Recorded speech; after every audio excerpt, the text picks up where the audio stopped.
ಲೋಕಸಭಾ ಚುನಾವಣೆ ಹೊತ್ತಲ್ಲೇ ಮೈತ್ರಿ ನಾಯಕರಿಗೆ ಬಿಗ್ ಶಾಕ್ ಎದುರಾಗಿದೆ. ಜೆಡಿಎಸ್ ಮರಿ ತಿಬ್ಬೇಗೌಡ ಬಳಿಕ ಮತ್ತೊಬ್ಬ ಎಂಎಲ್ಸಿ ರಾಜೀನಾಮೆ ಕೊಡೋಕೆ ಸಿದ್ಧತೆ ನಡೆಸಿದ್ದಾರೆ. ನೋಡಿ, ಮೈತ್ರಿಗೆ ಶಾಕ್ ಇದು. ಲೋಕಸಭೆ ಚುನಾವಣೆ ಸಂದರ್ಭದಲ್ಲಿ ಮರಿ ತಿಬ್ಬೇಗೌಡ ಜೆಡಿಎಸ್ ಎಂಎಲ್ಸಿ ರಾಜೀನಾಮೆ ಕೊಟ್ಟರು.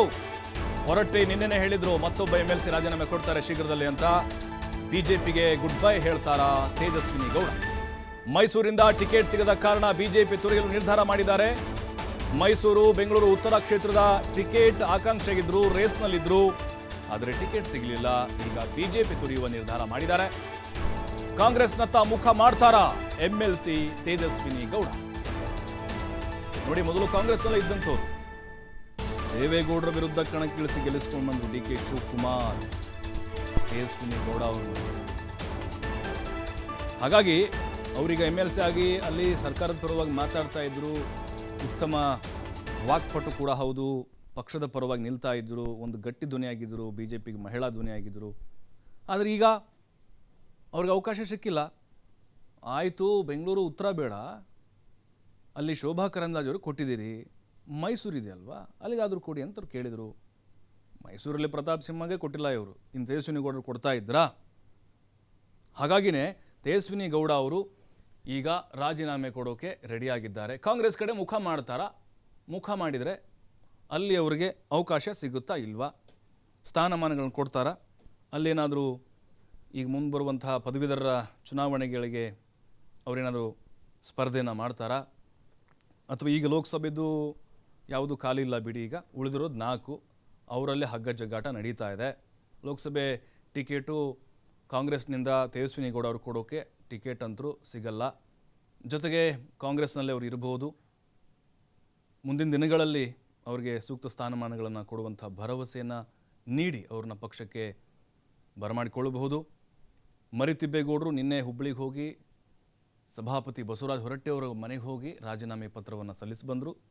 ಸ್ವಯಂ ಕಾರಣ ಅಂಥೇಳಿ ಕುಟುಂಬ ರಾಜಕಾರಣದ ವಿರುದ್ಧ ನನ್ನ ಸಮರ ಅಂತ ಹೇಳಿದರು. ದೇವೇಗೌಡರು, ಕುಮಾರಸ್ವಾಮಿ, ರೇವಣ್ಣ ಅವರ ಕಪಿಮುಷ್ಟಿಯಲ್ಲಿ ಪಕ್ಷ ಸಿಕ್ಕಾಕೊಂಡು ಒದ್ದಾಡ್ತಿದೆ. ಆರಂಭದಿಂದಲೂ ಕೂಡ ಅಷ್ಟೇ ದೇವೇಗೌಡರ ಫ್ಯಾಮಿಲಿ ವಿರುದ್ಧ ಹರಿಹಾಯ್ತಾ ಮರಿ ತಿಬ್ಬೇಗೌಡ ಬರ್ತಾಯಿದ್ರು. ಈಗ ಗುಡ್ ಬೈ ಹೇಳಿದ್ದಾರೆ. ನೆಕ್ಸ್ಟ್ ಈಗ ತೇಜಸ್ವಿನಿ ಗೌಡ ರಾಮನಗರ ಹಾಗೆ ಬೆಂಗಳೂರು ಗ್ರಾಮಾಂತರ ಭಾಗದಲ್ಲಿ ಅವ್ರದ್ದೇ ಆದಂಥ ವರ್ಚಸ್ಸಿದೆ. ಅವರು ಈ ಹಿಂದೆ ಸ್ಪರ್ಧೆ ಮಾಡಿದಂಥ ಅನುಭವ ಇದೆ, ಗೆದ್ದಿದ್ದಾರೆ ಅಂತ ದೊಡ್ಡ ಲೀಡರ್ ವಿರುದ್ಧವೇ. ಈಗ ಸಹಜವಾಗಿ ಬಿಜೆಪಿಗೆ ಇದೇನಾದರೂ ಹಿನ್ನಡೆ ಆಗಬಹುದಾ? ತೇಜಸ್ವಿನಿ ಗೌಡ ಅವರ ಮನವೊಲಿಸುವಂಥ ಪ್ರಯತ್ನ ಬಿಜೆಪಿ ನಾಯಕರು ಮಾಡ್ತಾರಾ ಇಲ್ವಾ ಅನ್ನೋದು. ಈಗ ಅವರು ರಾಜೀನಾಮೆ ಕೊಡೋಕೆಂತರೂ ರೆಡಿಯಾಗಿದ್ದಾರೆ. ಬಹುಶಃ ಇನ್ನೊಂದು 4-5 ದಿನಗಳಲ್ಲಿ ಅವರು ತಮ್ಮ ರಾಜೀನಾಮೆಯನ್ನು ನೀಡಬಹುದು. ಬೆಂಗಳೂರು ಉತ್ತರ ಮತ್ತು ಮೈಸೂರು ಕ್ಷೇತ್ರದ ಮೇಲೆ ಕಣ್ಣಿಟ್ಟಿದ್ರು ಒಕ್ಕಲಿಗ ಸಮುದಾಯಕ್ಕೆ ಸೇರಿದಂಥವ್ರು. ಹಾಗಾಗಿ ಒಕ್ಕಲಿಗರ ಭದ್ರಕೋಟೆಯಲ್ಲಿ ನಾನು ನಿಂತ್ಕೊಂಡ್ರೆ ನನಗೆ ಅನುಕೂಲ ಆಗುತ್ತೆ ಅನ್ನೋ ಲೆಕ್ಕಾಚಾರ ಇತ್ತು. ಮತ್ತಷ್ಟು ಮಾಹಿತಿ ರಾಕೇಶ್ ನೀಡ್ತಾರೆ. ರಾಕೇಶ್, ಈಗ ಲೋಕಸಭೆ ಚುನಾವಣೆ ಹೊತ್ತಲ್ಲೇ ಮೈತ್ರಿಗೆ ಖಂಡಿತವಾಗ್ಲೂ ದೊಡ್ಡ ಶಾಕ್ ಇದು.